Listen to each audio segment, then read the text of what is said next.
এদিকে মৌলভীবাজারে যাবেন BNP chairman Tarique Rahman. দলীয় প্রধানের আগমন ও তাকে সরাসরি এক নজর দেখতে অপেক্ষার প্রহর গুনছেন উচ্ছ্বসিত নেতাকর্মীরা। জেলার সদর উপজেলার শেরপুরের আইনপুর মাঠে জনসমাবেশে যোগ দিবেন তিনি। এই জনসভাকে কেন্দ্র করে ইতোমধ্যে শেষ পর্যায়ে পৌঁছেছে প্রস্তুতির কাজ। জেলার বিভিন্ন সড়কের মোড়ে মোড়ে শোভা পাচ্ছে ব্যানার, ফেস্টুন ও তোরণ।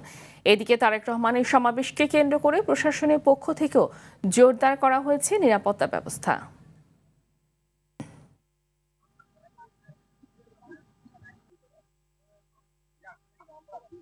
আমরা যেভাবে মানুষের মধ্যে সাড়া পেয়েছি, আমাদের ধারণা যে লক্ষাধিক মানুষ এখানে উপস্থিত হবে উনাকে দেখার জন্য, উনার কথা শোনার জন্য।